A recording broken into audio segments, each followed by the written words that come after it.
Nah, materi selanjutnya adalah mengenai perbandingan.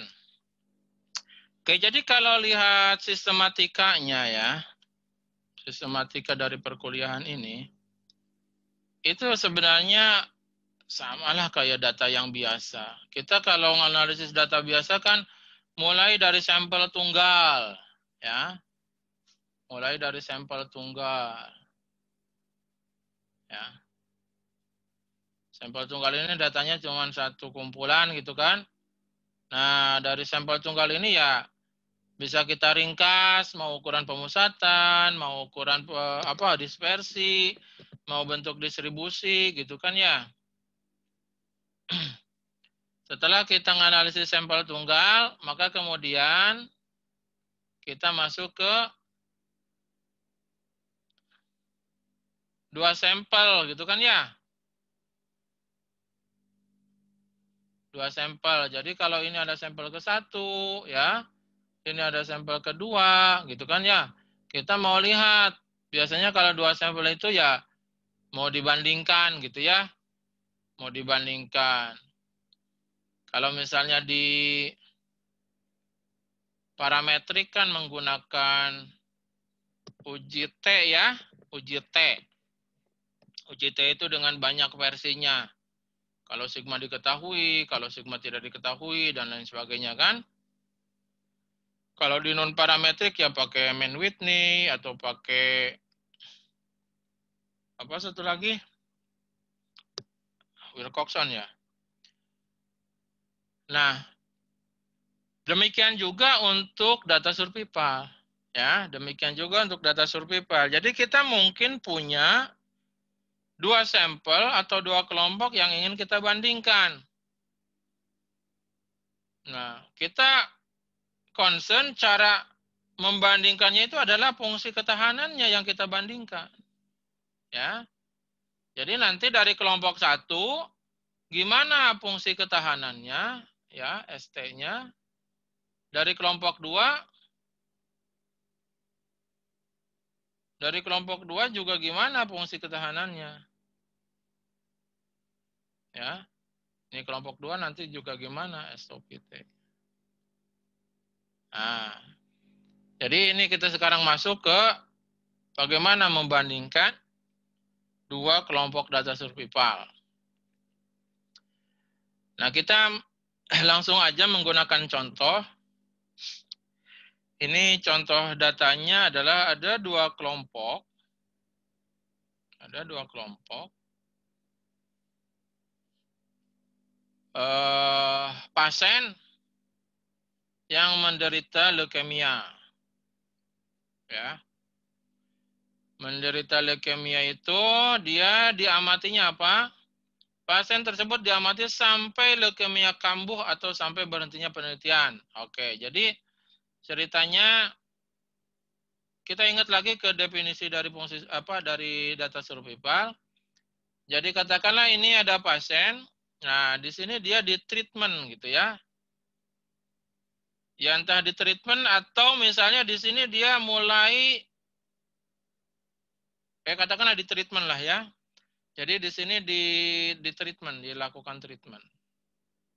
Nah, lakukan treatment. Jadi titik awalnya T0-nya itu pada saat dia dilakukan treatment. Lalu kemudian dipantau sampai dengan kambuh atau penelitian berhenti. Jadi di sini nanti titik di sini ya, eventnya itu adalah kalau dia kambuh. Ya. Atau bagi pasien yang masih belum kambuh gitu ya, adalah saat berhentinya penelitian. Satuannya minggu. Satuannya minggu. Nah, ketika treatment di sini, ini ada dua kelompok. Yang satu memang betul dia di treatment ya, dengan menggunakan obat ini. Katakanlah ini adalah obat baru gitu ya. Ini adalah obat baru. Kemudian yang satu lagi, yang kelompok satu lagi, jadi yang grup 1 itu adalah yang diobati ya, yang diobati oleh 6 MP. Nah, sedangkan grup kedua adalah placebo. Placebo. Jadi placebo itu ya obat yang sebenarnya tidak berisi zat aktif untuk mengobati leukemia akut gitu ya. Jadi boleh dibilang ya bohong-bohongan lah gitu. Oke. Di grup 1 itu ada 21 orang. Di sini N1-nya itu 21 orang. N2-nya juga 21 orang. Jadi totalnya ada 42. Ini pasiennya ternyata pasien anak. Oke. Ini hasil penelitian dari grup 1. Ternyata dari grup 1 itu yang paling cepat kambuh itu 6 minggu. Ya. Jadi kalau dia dikasih obat 6 MP, maka yang paling cepat kambuh itu setelah dia 6 minggu sejak dia diobati. Yang kedua juga dia kambuh setelah 6 minggu, yang ketiga setelah 6 minggu. Yang ini setelah 6 minggu kemudian tersensor, ya mungkin karena dia lost to follow up gitu ya, atau mungkin karena penelitinya menghentikan penelitian terhadap pasien nomor 4 ini. Ini setelah 7 minggu dia kambuh, ini setelah 9 minggu dia tersensor, dan seterusnya. Sedangkan grup kedua yang placebo, ini ada yang baru 1 minggu dia udah kambuh. Ini 1 minggu juga udah kambuh, 2 minggu udah kambuh. Dan ini datanya yang grup placebo ini event semua ya, teramati semua kambuhnya. Yang paling lambat itu 23 minggu dia kambuh. Oke. Ya sepintas sih melihat data di sini. Coba pertanyaan saya. Tanpa kita analisis lebih lanjut, kita lihat angkanya aja gitu ya. Itu kelompok manakah yang lambat kambuh? Kelompok 6 MP. Iya, kelompok 6 MP ya, karena dia lambat-lambat tuh ya. Lambat-lambat. Bahkan ini ada yang setelah dipantau 35 minggu, dia masih oke ya. Masih belum kambuh. Ya ini kan indikasi ya bahwa obatnya memang berkhasiat gitu ya. Indikasi seperti itu. Nah, namun kita sekarang akan mempelajari gimana sih cara formalnya gitu ya membandingkan ketahanan dari dua kelompok ini ya. Oke, cara yang paling sederhana ada dalam membandingkan waktu ketahanan hidup dua kelompok individu adalah ya bikin aja plot dugaan fungsi ketahanannya masing-masing. Lalu bikin dalam satu gambar. Ya, cara paling sederhana kayak gitu. Kita kan sudah belajar nih cara membuat dugaan fungsi survival, ya. Jadi bikin dugaan untuk kelompok pertama yang 6 MP, kemudian bikin juga dugaan fungsi survival untuk kelompok yang kedua, lantas kemudian dibuat dalam satu bingkai gitu ya. Buat dalam satu gambar. Ternyata hasilnya kayak gini. Ya. Ini yang garis putus-putus adalah dari kelompok 1 yang ditreatment oleh obat 6 MP. Kemudian yang garis padat ini adalah yang mendapatkan placebo. Ya. Yang mendapatkan placebo. Nah, katakanlah misalnya saya ingin menelusuri berapa S10. S10 itu kan berarti peluang bertahan tidak kambuh melebihi 10 minggu gitu ya. Melebihi 10 minggu. Nah, ternyata S10 kalau di kelompok yang placebo dia hanya sini nih. Jadi ini adalah S10 untuk kelompok 2 ya.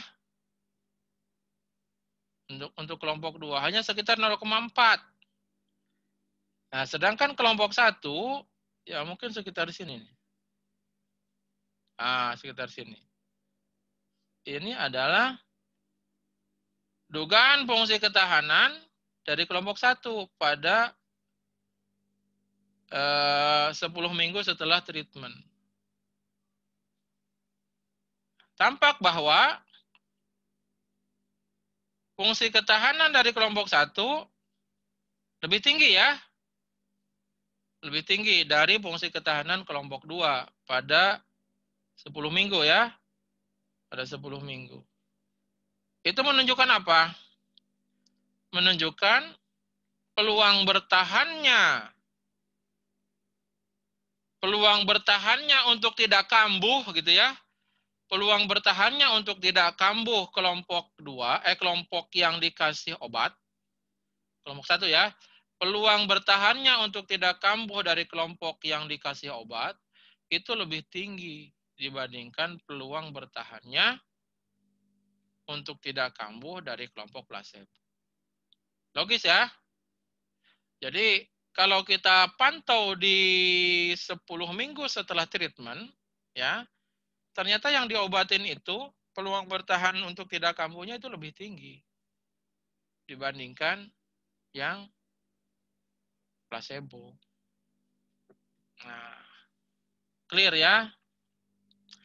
Nah, jadi kalau kita lihat kurva dari fungsi survival yang diobatin itu lebih tinggi daripada, jadi secara umum kan ini yang garis putus-putus adanya di atas ya, selalu di atas. Artinya peluang bertahannya selalu lebih tinggi pada setiap T ya, pada setiap T. Ini kan sumber datanya T ya. Pada setiap T dia selalu lebih tinggi dibandingkan yang placebo. Itu menunjukkan bahwa obat 6MP itu khasiatnya lebih baik begitu. Itu cara pertama ya. Cara pertama bikin aja dugaan fungsi survivalnya untuk masing-masing kelompok, lantas dibuatkan dalam satu gambar ya. Di situ kita bisa periksa yang mana dia yang lebih tinggi ya. Nah, tetapi itu adalah uji visual. Ini uji visual ini. Ini uji visual. Ya. Seperti di mata kuliah eksplorasi kan, nah ini uji visual ini. Bisa saja misalnya untuk orang tertentu, ini dekat aja nih gitu ya, ini dekat aja nih misalnya gitu. Jadi apapun itu visual. Nah, sekarang ada uji formalnya. Uji formalnya disebut dengan uji Lagrange. Bagaimana caranya? Caranya adalah langkah pertama kita harus gabungkan data dari dua kelompok itu. Ya.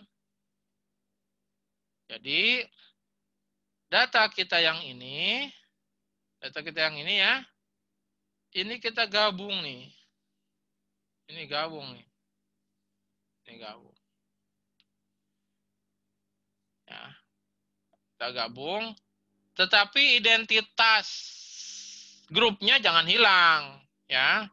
Katakanlah yang satu ini, yang ketahanannya cuma 1 minggu, ya dia asalnya dari grup 2, gitu kan.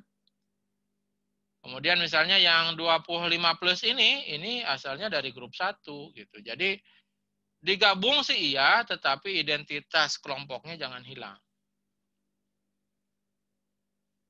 Oke. Nah, katakanlah dari hasil gabungan itu ada R buah waktu kematian. Jadi ada R buah waktu event. Ya. Yaitu T urutan ke-1, T urutan ke-2, sampai T urutan ke R. Jadi setelah datanya digabung, lihat dari gabungan itu ada berapa waktu kematian, ada berapa waktu terjadi event. Ternyata ada R. Kemudian yang R itu kita urutkan dari T1, T2 sampai Tn. Nah, lantas nanti untuk setiap waktu kematian TF, di mana F-nya 1, 2, sampai R, kita harus bikin tabel kayak gini. Ya, kita harus bikin tabel kayak gini. Katakanlah misalnya, pada waktu kematian pertama, ya, pada waktu kematian pertama, jadi F-nya sama dengan 1. Berarti nanti kalau saya harus bikin tabel kayak gini. Apa ini tabelnya? Tabelnya itu adalah pertama, kita harus menghitung berapa banyaknya yang mati pada TF, katakanlah pada T1, untuk masing-masing grup. Grup 1 berapa, grup 2 berapa. Makanya tadi saya bilang ketika digabungkan, identitas grupnya jangan hilang. Ya, karena kita nanti akan menghitung pada waktu kematian TF, gitu ya, pada waktu terjadi event TF, berapa yang mati yang asalnya kelompok 1 dan berapa yang mati yang asalnya kelompok 2. Ini kalau ditotalkan adalah MF. MF berarti total yang mati secara keseluruhan. Begitu. Ini yang pertama. Yang kedua, nah ini.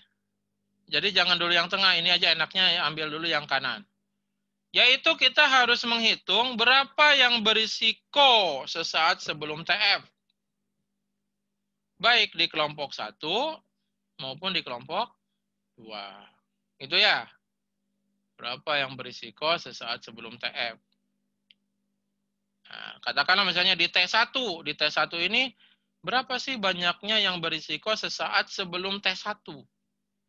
Di kelompok 1 kita sebut sebagai N11, di kelompok 2 sebagai N21. Totalnya ada sebanyak N1, jadi ini jumlahkan. Nah, kemudian yang tengah ini tinggal selisihnya. Jadi selisih dari yang berisiko dikurangi yang mati, gitu ya. Ini yang tengah ini. Ini pun sama dijumlahkan. Oke, jadi ingat, tabel ini dibikin untuk setiap waktu kematian. Jadi nanti kalau kematiannya ada sebanyak R, kita membentuk tabel ini sebanyak R juga. Ya, sebanyak R juga. Oke, kita lihat untuk contoh data kita. Ya, untuk contoh data kita.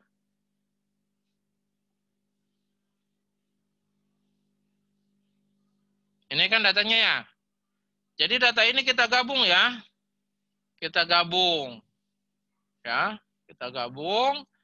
Tetapi tetap jangan hilang identitas grupnya. Oke, setelah digabung kemudian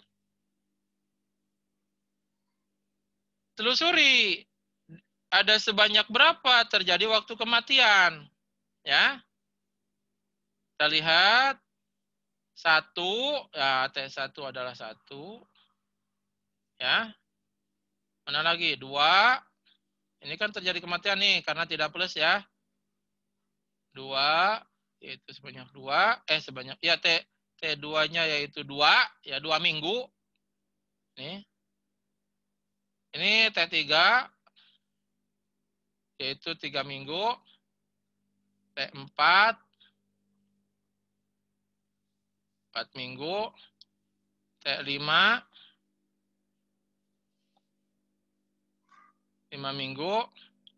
Atau enaknya kita pakai garis bilangan ya, ini lebih enak pakai garis bilangan. Coba kita ganti pakai garis bilangan. Nah, pakai garis bilangan aja deh, ya. Jadi T1 adalah di sini ya, di 1. T2 di 2. Nah, T3 di 3. T4 di 4. T5 di 5. T6 nah ini. T6 di 6. Ada 3 nih, ada 3. T7 di 7. Nih ya. T8 di sini. Di 8 sampai sini ya. T8, T9 di 10. Nah, ini T9 di 10. 9 di 10 sini. T10 di 11. Ya. T11 di 12. Nih. T12 di 13.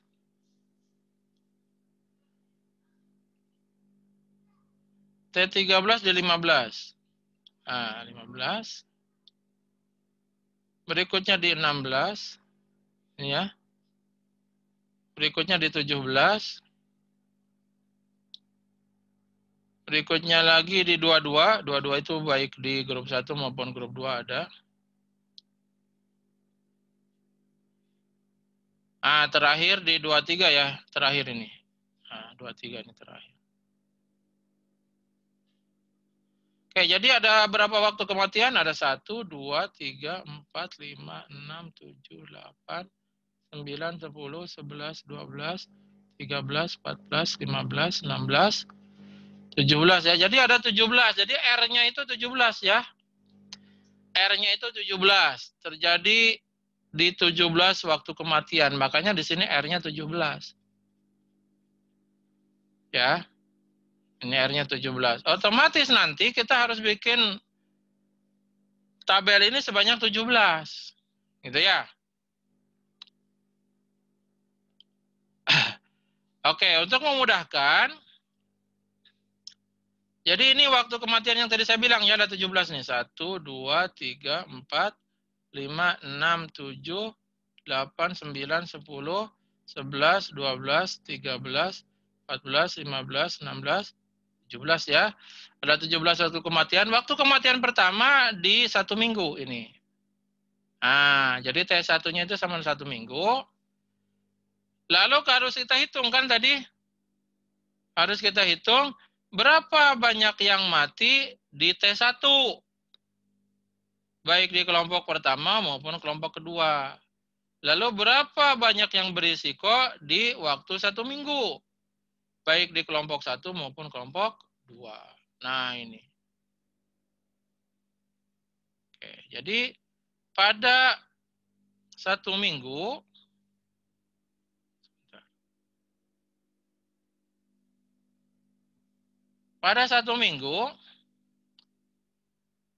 yang mati di kelompok 1 nggak ada. Yang mati di kelompok 2 ada 2. Nah ini ya. Ini kan tadi datanya ini. Pada 1 minggu ada 2 yang mati di kelompok 2. Di kelompok 1 nggak ada kan? Nah, jadi M1F-nya 0, M2F-nya 2. Ya. Total yang meninggal di kedua kelompok pada 1 minggu ada 2, berarti 0 tambah 2. Kemudian yang berisiko sesaat sebelum 1 minggu, di kelompok 1 ya berarti semuanya. Di kelompok 2 juga semuanya. Gitu ya. Berarti totalnya 42. Gitu ya. Sekarang kita lihat ini nih yang di buletin, yang minggu keempat. Pada minggu keempat, tidak ada yang kambuh di grup 1. Ya. Sedangkan di grup 2 ada sebanyak 2. Coba kita lihat di minggu keempat. Nah, ini kan ya.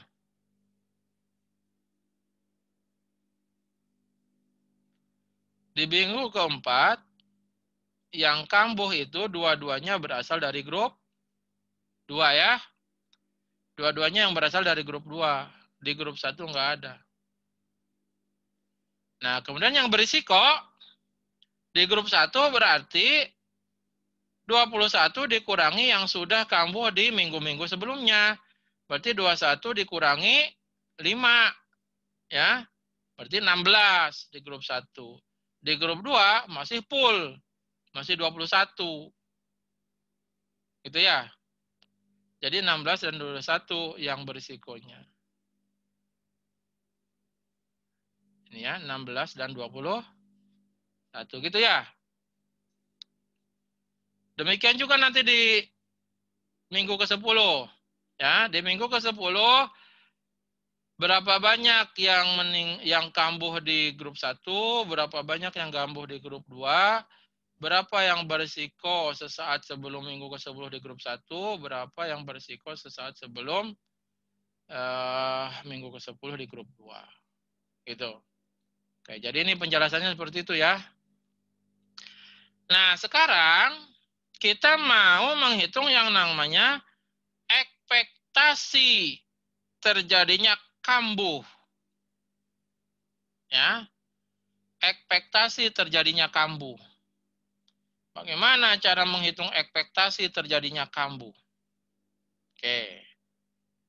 Secara logika, ekspektasi terjadinya kambuh itu adalah pertama, yaitu kalau saya mau menghitung berapa sih ekspektasi terjadinya kambuh di grup 1. Ya, pada waktu kematian ke F gitu ya. Ya, secara logika untuk menghitung ekspektasi yang kambuh itu adalah berapa banyak yang berisiko di grup 1 dibagi total yang berisiko di gabungan. Nah, ini adalah menunjukkan proporsi. Ya. Jadi kalau kita mau menghitung berapa sih ekspektasi yang kambuh di grup 1, saya harus tahu dulu komposisi proporsi grup 1 itu berapa. Ya, komposisinya berarti adalah berapa yang berisiko di grup 1 dibagi total yang berisiko gitu ya. Nah, ini ya, ini yang pertama. Jadi ini proporsi. Ya, proporsi. Dikalikan dengan total yang kambuh di kedua grup gitu. Ya. Jadi yang membedakan itu hanya pengali proporsinya aja. Kalau di grup 1 ini yaitu N1F dibagi total, kalau di grup 2 berarti N2F dibagi total. Nah, selanjutnya pengalinya sama, ini dengan ini sama. Ya.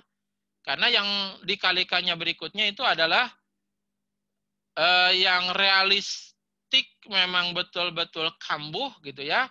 Di waktu kematian ke F itu ada berapa gitu. Makanya ini adalah ekspektasi banyaknya yang kambuh di grup 1 pada waktu kematian ke F. Ini yang bawah adalah ekspektasi banyaknya yang kambuh di grup 2 pada waktu kematian ke F. Ya. Tentunya untuk mendapatkan ekspektasi ini adalah saya harus tahu berapa total yang kambuh di kedua kelompok gabungan tadi. Ya. Nah, ini total yang kambuh di kedua grup itu pada waktu ke F, pada waktu TF, itu pengalinya berbeda. Kalau untuk kelompok 1 mah pengalinya adalah proporsi yang berisiko di grup 1 terhadap total. Kalau dia yang grup 2 mah adalah proporsi dari yang berisiko grup 2 terhadap total di waktu ke F. Ya. Nah, dengan demikian kita bisa dapatkan di sini. Ya, katakanlah pada minggu pertama, ya. Pada minggu yang pertama kita lihat total yang meninggalnya ada 1 dan 0. Jadi ada 1. Ya. Salah. Salah, bukan ini. Ini nih. Harus di fokus dulu sebentar.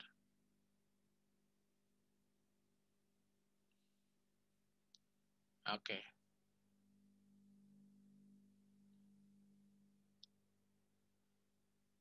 Pada minggu ke-1, total yang meninggal itu ini.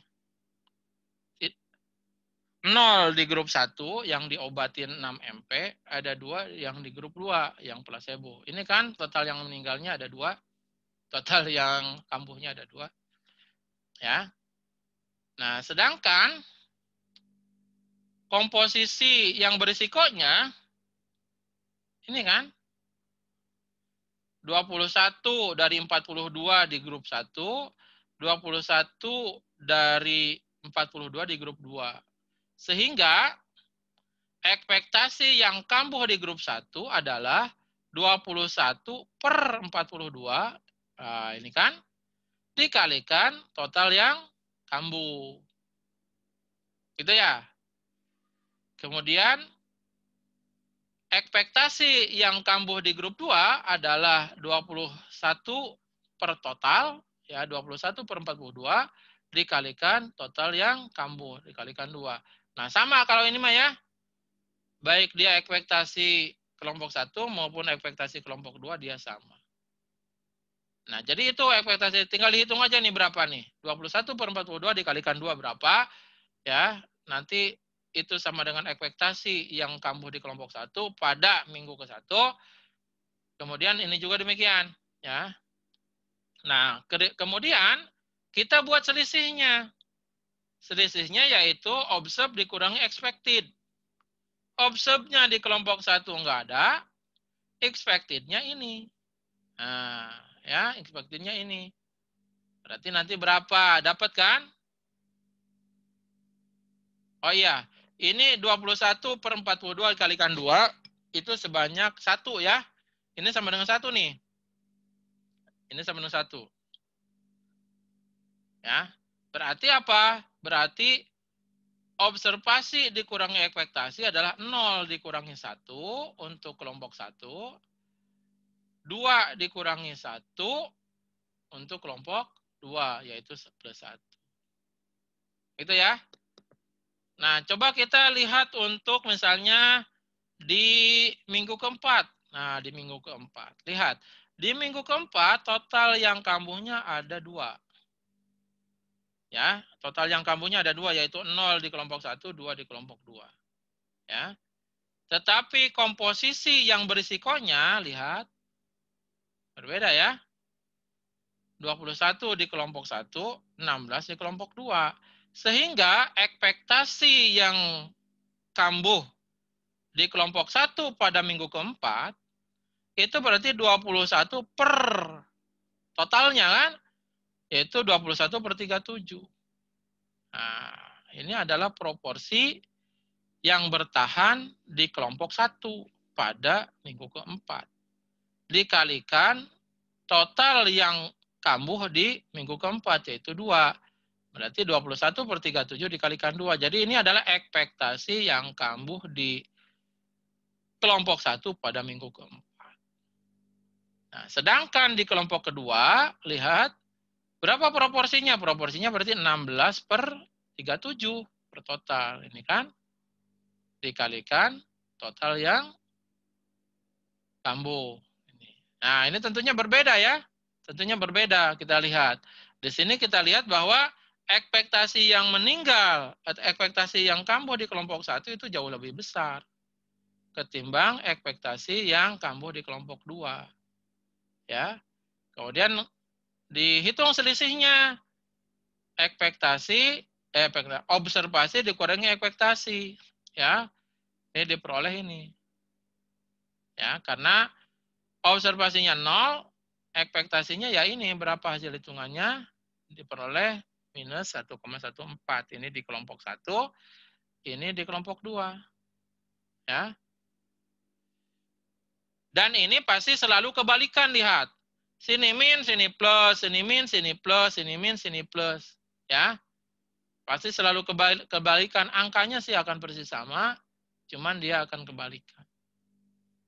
Nah, itu lakukan semua sampai dengan R, ya. Ini kan waktu kematian yang terakhir, ya. Yang R itu lakukan semua. Nah, kemudian kita jumlahkan ini. Entah mau yang kelompok 1, observed dikurangi expected, ataupun yang kelompok 2, ya. Silahkan saja, tapi akan kebalikan tandanya. Yang kelompok 1 ini negatif 10,26, yang kelompok 2 itu positif 10,26. Ya. Nah, ini ya, jadi selalu kebalikan nih, ya. Jadi observed dikurangi expected untuk kelompok 1 itu minus 10,26. Sedangkan observed dikurangi expected untuk kelompok 2 adalah plus 10,26. Ya. Nah, secara umum ini rumusnya. Ya, jadi OI dikurangi EI adalah sumasi dari kelompok 1, bukan kelompok 1, dari waktu kematian pertama sampai waktu kematian terakhir. Ya. Waktu kematian terakhirnya tadi adalah 17 kan? Jadi ini batas atasnya 17. Ya inilah dijumlahin ini semua. Jumlah semua ini ada 17 suku. Ya. Nah, nanti akan seperti ini. Yang ke satu dia negatif, yang kedua dia positif, akan selalu kebalikannya. Nah, setelah diperoleh OI dikurangi EI, baru kita hitung statistik log-ranknya. Statistik log-ranknya adalah seperti ini. Katakanlah kita menggunakan yang kedua nih. Menggunakan yang kedua yaitu O2 dikurangi E2 dikuadratkan dibagi variansinya. Bagaimana kalau menggunakan yang ke satu? Sama aja. Lihat karena dikuadratkan. Mau negatif, mau positif, ketika dikuadratkan hasilnya akan sama. Ya. Gimana dengan variansinya? Kalau variansi mah akan selalu positif. Ingat varian A plus B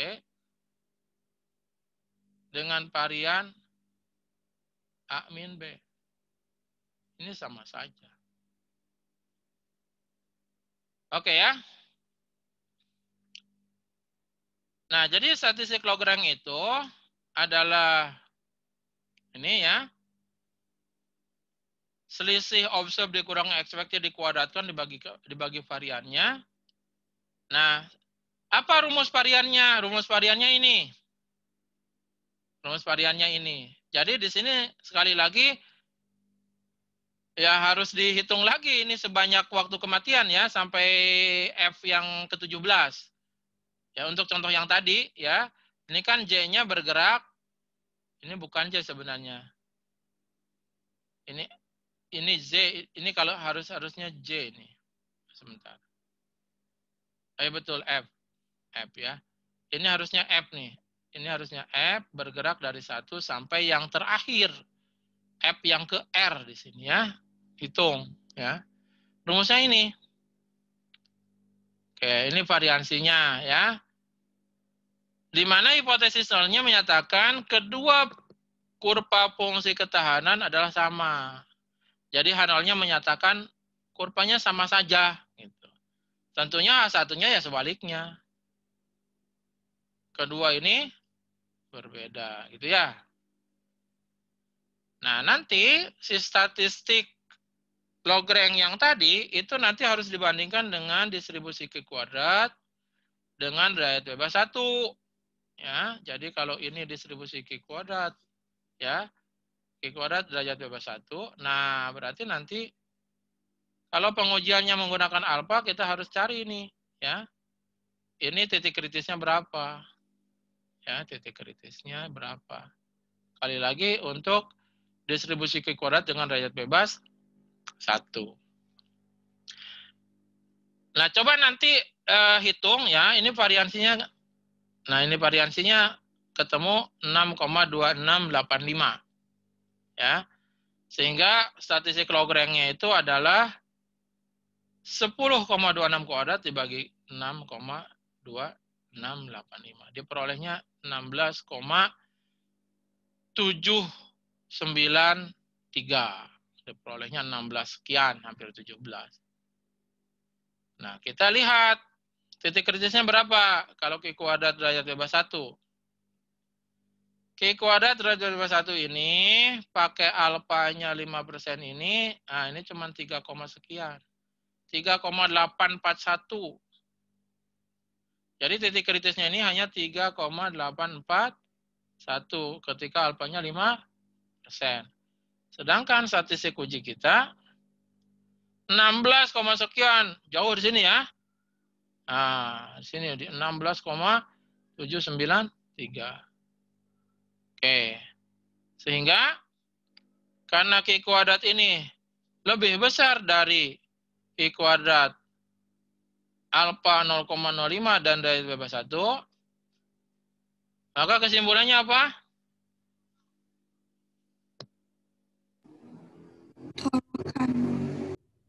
Tolak apa terima? Kalau statistik ujinya lebih besar dari titik kritis, tolak apa terima?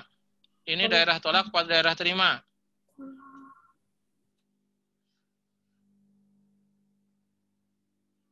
Ini daerah penolakan ya. Jadi untuk untuk statistik uji yang letaknya di kanan sini adalah daerah penolakan. Kalau dia lebih kecil berarti daerah terima ya. Oke, jadi kesimpulannya adalah berbeda. Ini ya. Jadi data menunjukkan bahwa kedua fungsi survivornya adalah berbeda. Gitu ya. Nah, ini kan seiring dengan perkiraan kita ya. Jadi ini tadi secara visual ya kayaknya sih berbeda gitu kan. Secara formal pun ya dengan uji Lagrange ternyata ini berbeda ya. Berbeda. Jadi fungsi survival ini berbeda menandakan ketahanan hidup, ketahanan untuk tidak kambuh dari kelompok satu dengan kelompok kedua itu berbeda. Kayak gitu ya.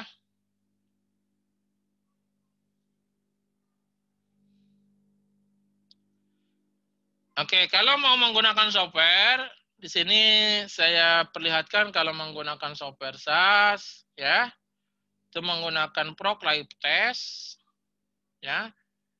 Jadi datanya itu ada variabel week, ya, ini survival time-nya, kemudian status, indikator sensoringnya, ya, kemudian grup. Nah, ini jangan lupa grupnya. Jadi data dari grup 1 dulu, ya, ini data dari grup 1 nih, ya. Kemudian yang bawahnya ini data dari grup 0 gitu ya. Katakanlah saya bikinnya grup 1 dan grup 0 gitu ya. Grup 1 dan grup 0. Nah, hasilnya jadi ini menjadi strata nanti si grupnya ini nanti menjadi strata di sini, ya. Ini hasilnya, ya. Menggunakan Lagrange itu statistik ujinya ini sama persis tadi 16,7 sekian ya. Nah, ini ya, 16,793. Ini statistik ujinya. Kemudian derajat bebasnya 1, tadi udah dibilang secara teori dia derajat bebasnya 1. Dan p-value-nya ini, nah di sini ditampilkan p-value ya. P-value-nya kecil banget ya. Jadi kalau alfanya saya pakai 5% bandingkan dengan p-value, ya, atau saya balik deh.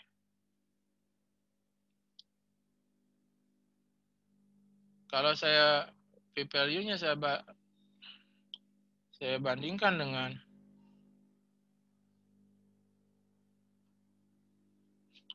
kalau p-value-nya saya bandingkan dengan alfa, ya, p-value-nya itu kecil banget. Lebih kecil dari 0,001. Katakanlah misalnya 0,00 berapa? Lebih kecil. 0,9 misalnya ya. Ini kan lebih kecil dari 1/10.000.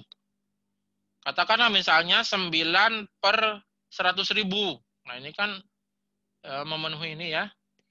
Alfanya saya hanya pakai 5%. Nah ini jelas lebih kecil ya. Kalau p-value-nya lebih kecil dari alfa, ya berarti tolak hipotesis. Oke, begitu ya. Jadi sejalan. Sejalan. Itu kalau di dalam SAS. Ini kalau di dalam R. Kalau di dalam R, jadi masukin dulu identitas grupnya.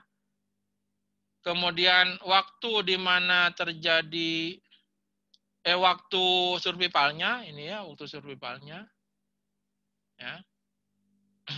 Saya ngegrupkannya, masukin grup 1 dulu sebanyak 21, masukin grup 0 sebanyak 21 ya. Grup 1 itu adalah yang MP6, grup 0 itu adalah yang placebo. Lalu statusnya ya, kalau dia lengkap angka 1, kalau dia tersensor angka 0 ya. Di sini dijelaskan all placebos are dead. Jadi yang placebo itu 1 semua di sini ya. Jadi direplicate, diulang angka 1 sebanyak 21. Nah, nanti perintahnya adalah subdiv ya. Untuk Lagrange test ini subdiv kalau di R. Nah, nanti hasilnya kayak gini. Ya, hasilnya kayak gini. Hasilnya kayak gini. Sehingga dilaporkan statistik ujinya ini 16,8. Kemudian dia sajikan p-value-nya ini. Ini p-value-nya kecil banget nih. Kalau di R, dia sajikan p-value-nya. P-value-nya adalah 1, 2, 3, 4. Nah, baru di sini 417. Nah, ternyata ini ya. P-value-nya adalah sebesar ini, 0,000417. Jadi tadi saya yang ini. Jadi ini bukan 9, 00. Ini 417 ternyata ya. Jadi p-value-nya seperti itu. Betul kan? Dia lebih kecil dari 1/10.000 ya. Oke, jadi tolakan 0 juga kan? Sama. Jadi simpulannya berbeda ya. Fungsi survival dari kedua grup itu berbeda.